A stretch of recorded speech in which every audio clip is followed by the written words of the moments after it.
Welcome to the Pocket. My name is Scooter, here to give you my Week 6 preview of the Giants' home matchup on Sunday Night Football against the Cincinnati Bengals. Now, before we get started, I want you guys to leave a like, leave your thoughts in the comments, and subscribe if you aren't already, and if you want to see more content like this. We're going to break down the record of each team, the stats that they put up so far, the injuries that are plaguing them, the key players in this matchup, particularly Vegas' take on the game, and then my take. So starting things off with the team record, we know the Giants are 2-3. They've got wins against the Browns and the Seahawks most recently. The Browns are a struggling 1-4 team. We beat them by 6 points, and last week we beat the Seahawks, who just turned 3-3, losing on Thursday Night Football to the 49ers. We did not have Malik Neighbors though, and we still beat them by 9 points. That's 2 possessions. Now our losses came against the Minnesota Vikings, who are 5-0 and look like the best team in football right now. Now, we did lose by 22 points, and you don't like to see that, but despite that, they've still beaten other teams by more that are better than us, like the Texans. So that loss is aging quite well, along with the Washington loss. They're 4-1. They're winning the division, and they look great. It looks like they have the best rookie quarterback. We lost by 3 points, and we had no kicker. Also, we had a drop in the fourth quarter by Malik Neighbors that very well would have probably iced the game for us. And then finally, we lost to Dallas on that Thursday night primetime game. They are 3-2, second place in the division. They look okay. They've suffered some injuries on the defensive line in that game against the Giants. We did lose by 5 points, covered the spread, called it, and we did have a fourth quarter drop and a few missed deep balls that very well would have put us in position to win that game. So the Giants have been in pretty much every game this season, except for that Vikings game. We could easily be 4-1, but shoulda, woulda, coulda. There's reasons that we lost all three of those games. But either way, the team is young and seems to be improving on both sides of the ball. So let's talk about the Bengals now. They are 1-4, and I did not expect that coming into this year. I thought they weren't a lock, but they had pretty good chance to make the AFC Championship. They tend to start slow on the season, but this is definitely the worst start that they've had, and a big part of that is their defense. Not only that, they've played pretty ugly in their losses and made some crucial mistakes, but they're going to be looking to get right against us. So let's talk about their wins and losses. Their only win has come against the Carolina Panthers, who are 1-4 and look like the worst team in football currently. Their one win coming against the Oakland Raiders when they finally decided to start Andy Dalton. Nonetheless, the Bengals beat them by 10 points. You know, of all the wins that you could get in the league, I'm not sure you get too much credit for beating the Panthers. It's kind of something you should do. And you look into their losses and you see them lose to a similar team like the Patriots in week 1, 16-10. Now, I understand Chase had the contract negotiations. They didn't have Higgins, but you can't lose to the Patriots if you're the Bengals, right? They beat themselves. They had, I think, 2 opportunities to score where they fumbled within like the 5-yard line, turning the ball over. Just an absolutely atrocious mistake, one like the Giants made last week. And you beat yourself versus a bottom 3 team. Kansas City game, they lost 26-25. It was a really close game that they had a great chance to win, but they beat themselves. They had a PI call that put the Chiefs into field goal range and allowed them to kick the game winner. So, once again, beating themselves, and then they lose a shootout to the Commanders, 38-35. Jaden Daniels, he looked amazing in that game, but the Giants' defense did a much better job of containing him. Either way, they started to heat up on offense in that game, but their defense seemed to have gotten worse in that week and just couldn't contain him. Now, their most recent loss was to Baltimore. Obviously, the Ravens are a great team, but they lost 41-38. Man, it's not getting any better on the defensive side, and they missed a game-winning field goal in overtime. Just another mistake that you cannot make if you're going to be a winning football team. So they can't get out of their own way. They keep beating themselves, and they're going to think, oh, we're a better football team than the Giants. Let's settle in. The Giants can't let them get comfortable. So let's move on to the team stats. I mean, we know who the Bengals are, right? Joe Burrow, Jamar Chase, T. Higgins. I don't want to spend too much time talking about this offense, but just to add some context, first in passing touchdowns with 12, first in passer rating at 113.6, second in completion percentage, 72.2, third in first down percentage, 39.9, basically a 40%. Oh my goodness, this passing offense is insane this year. They've allowed 12 sacks, which is middle of the pack. I would say that's probably not as indicative of how good their offensive line is and more indicative of how good Joe Burrow is at navigating the pocket. So this offensive line isn't something that you can't expose. Now the rushing offense, not as lethal. They run the sixth lowest amount of run plays in the league so far at 112 runs, and they're 16th in yards per carry at 4.3. So they like to pass more. Obviously, we know this about the Bengals. So let's move on to their defense because this is what's really, really important for the Giants, right?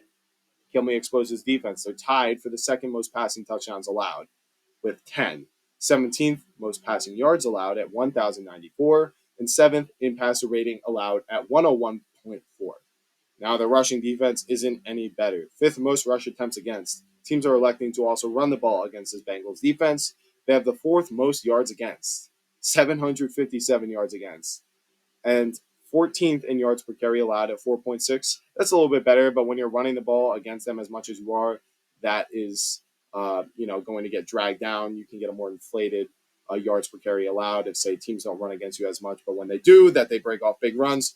Either way, moving on, they're tied for the 4th most rushing touchdowns against. Now that's going to be out of like 11. Lots of teams are tied right now. They've allowed 6 rushing touchdowns. So it appears from the stats, the Bengals have a statistically elite passing game that is very, very hard to stop. Probably the best passing game in the league right now, especially with Nico Collins out for the Texans. And then they have an effective run game to pair with it that isn't elite by any means, but it works well enough.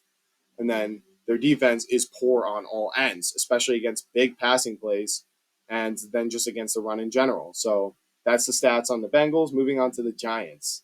The Giants' offensive passing stats are 14th in passing yards, 1,138.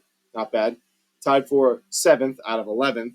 Lots of people are tied, like I said, in passing touchdowns. 6 passing touchdowns. So you'd like to see that grow a little bit higher. 20th in passer rating at 86.6. Daniel Jones playing much better this year than he has in his career, but once again, want to see that go up. Let's see some more passing touchdowns. And then 14th in first down percentage when passing, 32.4%. That's okay. But, if you're going to be running this type of offensive philosophy where you want to chew clock, you'd like to see that be a little bit higher. Now, the rushing offense is kind of confusing. 22nd in total rushing yards, 516.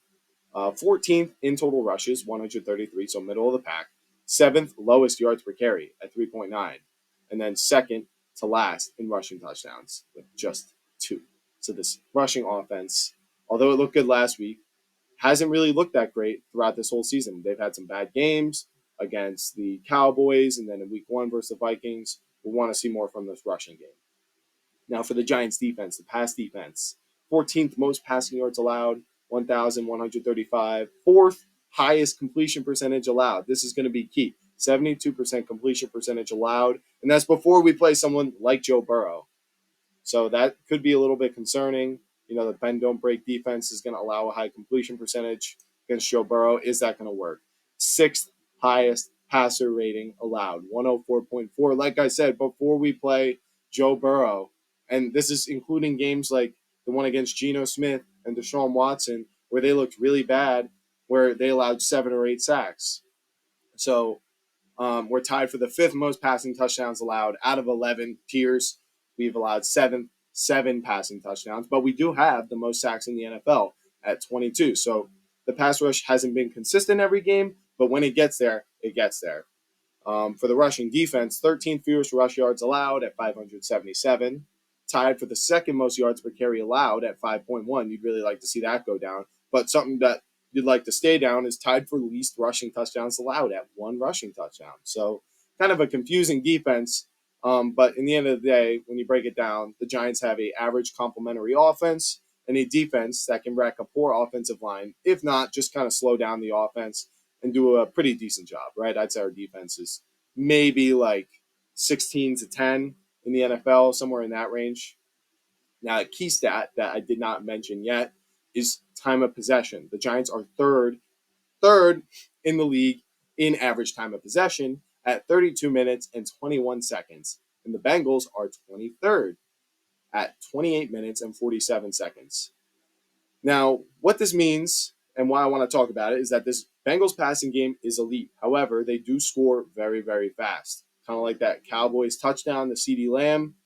it could be an explosive play, right? But you still have plenty of time to respond, right? If you score in 20 seconds on offense, that's not as good as having an 8-minute drive and then scoring. Of course, unless if you are down. If they're losing, that's what you want to do. If you're winning or just kind of, neck and neck with a team, you want to have long sustained drives, and the Bengals haven't shown to do that. So the Giants can limit the best quality of this Bengals team and possess the ball for longer, keeping it away from Joe Burrow. So I see this playing out actually quite similar to the Dallas game, since Joe Burrow can be compared to Dak Prescott. I'm not saying Dak is as good as Joe Burrow, but just the way that they play that field general, making audibles, changing the protection. We only got one sack against Dallas. I think Joe Burrow is going to do something a little bit similar and limit the amount of sacks they can get against him, whether it is finding his outlets and being aware of what the defense is doing, or whether he is navigating the pocket. If the Giants can get more than 4 sacks, I really like our chances to win this game. Moving on, we're going to talk about injuries for the Giants. Malik Neighbors is still out. What's it been? 17 days by the time this game hits? Now, I know that they said his symptoms are gone and he started the practice and whatnot. And there's been a lot of controversy about this Travis Scott concert that he went to. I hate talking about stuff like this, but I'll give my take because I know you guys want to hear it. So, him going to that concert, I don't think it was the best move, right? I understand other Giants went there. I don't know if they were also recovering from injuries, but with his specific injury, I understand they said the symptoms are gone, but you can re-aggravate a concussion very easily, and bright flashing lights and loud noises are ways that you can do that. Whether he knew he wasn't going to play or not, to me, is out of the question. I'm not killing him for it. I'm not saying, oh, let's make a huge deal out of this, but I think maybe moving forward, you want to be a little bit more aware of the public perception of that comes with being a superstar. Everything you do is going to be under a microscope. I get he's 21 years old and he's just trying to live his life, but maybe potentially drinking and going to a concert isn't the best when you're recovering from a concussion. So back to football, Slayton and Wandale are going to have to fill in for this absence, just like they did last week. And I'd like to see more production from Theo Johnson and Daniel Bellinger, maybe in the red zone, to be more effective at scoring touchdowns. Now, Kayvon is going to miss this game as well with a wrist injury that popped up after the Seahawks game that required surgery. Why can't we have nice things? Man, this pass rush was looking really, really good. Kayvon was looking better. Now he's out 4 to 6 weeks, but it's okay. Why? Because we have Azeez Ojulari, former second-round pick, had 8 sacks his rookie year. He's been really, really productive whenever he's on the field. What's the problem? He can never stay healthy, so he can never stay on the field. So if he stays healthy for this game, I'm feeling pretty good about us being able to replace that production. If not, Boogie Basham will get in there. He's not a bad player. And then maybe the rookie Musau as well. Now, questionable for the Giants is Motor Singletary, limited participant all week. We know he's got that groin injury. However, Tracy did well in his absence, so I'm not really too worried if he misses. He's a good player, but if we don't have him, we can still replace his production. Also questionable is Bryce Ford-Wheaton, scored that touchdown off the blocked field goal from Isaiah Simmons. Limited participant on Friday. He's our six-string wide receiver. Not very consequential, maybe on special teams. And then our punter, Jamie Gilliam, did not participate all week. So maybe it would be a good idea to sign a backup punter, right, Brian Dable? You might want to consider it. I don't know who that 50th person is on the roster, but sign a backup punter. I don't want to lose a game because we don't have a punter. Unless if you go for it and convert every 4th down or more than 50%, I don't want to see us not having a second punter on the roster. So, in conclusion, I think we could survive all of these injuries. Neighbors is going to hurt. Really wanted to see him go up against Chase in prime time, but it is what it is. Now for the Bengals. They do have Sheldon Rankins, their starting defensive tackle, returning from injury. He should look to shore up their run defense. However, they still have injuries on this defensive side of the ball. Doubtful is DJ Ivey, their cornerback, who they haven't had all season because he tore his ACL in August. He was a full participant all week in practice, but considering his injury, he may not return. That's why he's listed as doubtful. Up next is Mike Hilton, who's played really well as a slot corner, I believe, but with a knee injury, even though he's a full participant all week in practice, still listed as questionable. And then Chase Brown was listed as questionable, but I believe he's going to play. He was nursing a quad injury. He was a limited participant on Wednesday and Thursday. Now, Trent Brown, their starting offensive tackle, is on injured reserve. What does that mean? Amarius Mims, their first round rookie pick, is going to be filling into the starting lineup. I believe he played last week and the week before. He's done okay, but he's got a tendency to get beat inside. So let's look to send some blitzes his way, get some one-on-one matchups with him and Aziz or Burns, and see if we can get some nice sacks off of the rookie. Moving on, the key players for each team. For the Giants, Dexter Lawrence is the number one most important player in this game. How do you stop? Have you ever wondered, how do you stop a surgical processing quarterback like Joe Burrow? Shades and reminiscent of guys like Tom Brady, Peyton Manning, Drew Brees, those guys that just pick you apart, and no matter what defense you throw at them, they know the answer. There's one way, one consistent way to beat them, and it's not edge rushers, it's interior rush. You know why? Because not only are these guys surgical at passing, they're surgical at navigating the pocket, stepping up to avoid the rush from defensive ends, stepping into that pocket so that they can set their feet and make that throw. You know when you can't do that?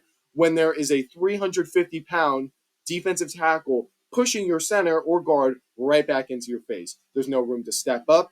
Either that nose guard is going to get the sack or edge rushers are going to collapse in on you. So Dexter Lawrence has done this, not just this year, but throughout his career. He's probably the most elite interior rusher next to Chris Jones in the NFL. He gives us a real chance to win this game. If we get the best out of Dexter Lawrence or he blows up their game plan to stop him, it's going to give us a great chance to win. So keep your eye on Dexter Lawrence. And then up next is going to be Daniel Jones. These home primetime allegations must be defeated. I want to see him play a good primetime game. I want to see 250 plus passing yards. I want to see 2+ passing touchdowns. I want to see some dimes deep down the field. I want to see him scramble and navigate the pocket and make throws on the run. I want to see him have his best primetime game he's ever had. This is not a good defense. It's a good opportunity to do it. And then I want to see him also make the checks at the line and make some audibles to our last player, Tyrone Tracy. If the pass isn't there and they're sending everything to stop the pass on defense, run the ball with Tracy. This offensive line has been playing pretty well, and Tracy looks like a young, explosive running back who adds another dynamic element to this offense that we need to further utilize. If we can get a 100-yard rushing game out of Tracy, then another thing that could improve time of possession and help us win this game. Moving on to the Bengals. Key player I mentioned before is Amarius Mims. He's a rookie. He's starting in a primetime game. The pressure might get to him. This is a good pass rush, and if we can get some one-on-one matchups and beat him one-on-one, we can sack Joe Burrow and end these drives, limiting their chances to get those explosive touchdowns.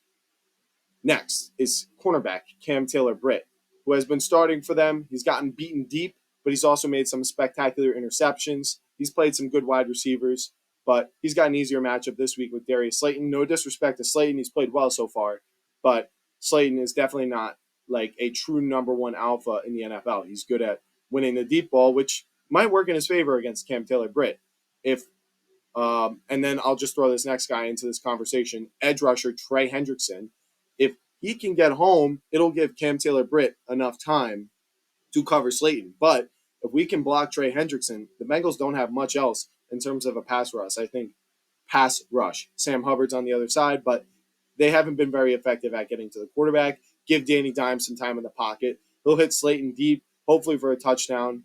And those two defensive players are going to be key for them. Someone I didn't mention for the Giants that I didn't write down, Deonte Banks. Is he going to be one-on-one on Higgins, and are we doubling Chase? Or is he going to be one-on-one on Chase, and we're just going to play defense in sort of a base style? He had a good week last week versus DK, but I believe he's let up 4 touchdowns this year. And I'm really curious to see how he performs against probably the biggest challenge you're going to face as a cornerback. Chase on one side, Higgins on the other. You really can't win whoever you get matched up against.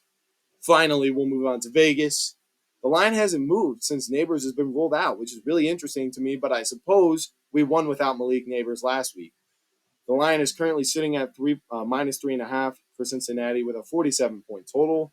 I anticipate that by primetime Sunday, it's going to shift to Cincinnati -4 and 46.5 as a total, as more bets come in projecting the Giants to do less on offense. So what this would project, this Vegas projection, is a Bengals win of 25-21 or 26-21. I personally think it's going to be higher scoring than that.